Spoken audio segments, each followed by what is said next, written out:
తిడతాడు పోతాడు, అది ఫెయిలు ఇది ఫెయిలు ఇది ఫెయిలు అది ఫెయిల్ అని.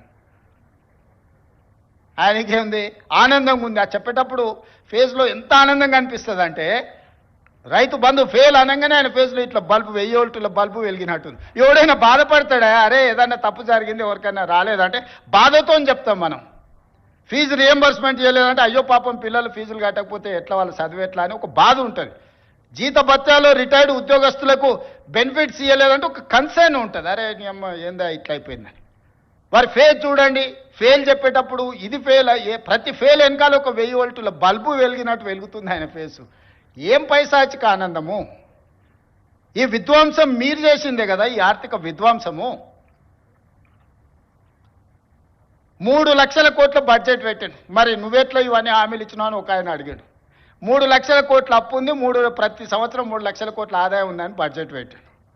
3 లక్షల కోట్ల అప్పు ఉండి 3 లక్షల కోట్ల ఆదాయం ఉంటే ఓసి ఇదెంత సంసారం చక్కదిద్దొచ్చని నేను అనుకున్నా. తీరా చూస్తే 3 లక్షల కోట్ల ఆదాయం లేదు, ఆదాయం 2 లక్షల కోట్లు ఉంది, అప్పేమో 8 లక్షల కోట్లు ఉంది. ఇక చెప్పురు మీరు అందరు కూడా చదువుకున్న వాళ్ళు ఐఏఎస్లు ఐపీఎస్లు అయినారు అంటే మీరు కూడా లైఫ్ టైం కష్టపడి మీరు ఎన్నో ఎగ్జామ్స్ రాసి ఇక్కడికి వచ్చిండ్రు. పోలీస్ ఎస్ఐ కావాలంటే కూడా ఎంత చదవాలను నాకు తెలుసు. నాతో చదువుకున్న వాళ్ళు చాలామంది ఎస్ఐలో కానిస్టేబుల్ కూడా అయిన వాళ్ళు అందరు కష్టపడి చదువుకున్న వాళ్ళు నాకు తెలుసు. ఈ పరిస్థితిలో రాష్ట్రం ఉంది. దయచేసి ఉద్యోగ సంఘాల నాయకులకు నేను విజ్ఞప్తి చేస్తున్నా, సమరం కాదు ఇప్పుడు కావాల్సింది, సమయస్ఫూర్తి కావాలి. రాష్ట్రాన్ని ముందుకు నడిపించాలంటే చిత్తశుద్ధి కావాలి, పట్టుదల కావాలి, కష్టం కావాలి. మన రక్తాన్ని చెమటగా మార్చి మనల్ని నమ్ముకున్న 98% ప్రజలకు సేవలు అందించాలి. 35 ఏళ్ళు సర్వీసులో ఆ తర్వాత రిటైర్డ్ అయినా మనం బ్రతకడానికి ప్రజలు కట్టిన పన్నులో నుంచి ప్రభుత్వం పనిచేస్తుంది.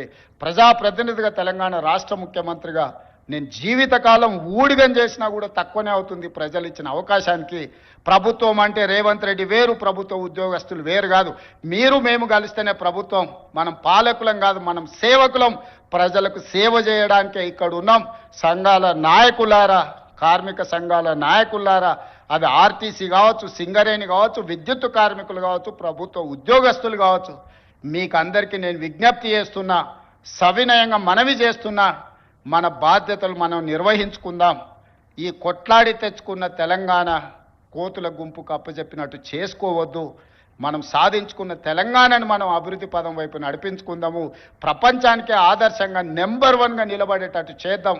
కష్టపడుతున్న రోజుకు 18 గంటలు. ఏ రోజైనా డిసెంబర్ 7, 2023 నాడు బాధ్యత తీసుకున్నాక ఈ రోజు వరకు ఒక్క రోజైనా ఒక్క గంట అయినా నేను సెలవు తీసుకున్నానా మీరు ఆలోచన చేయండి.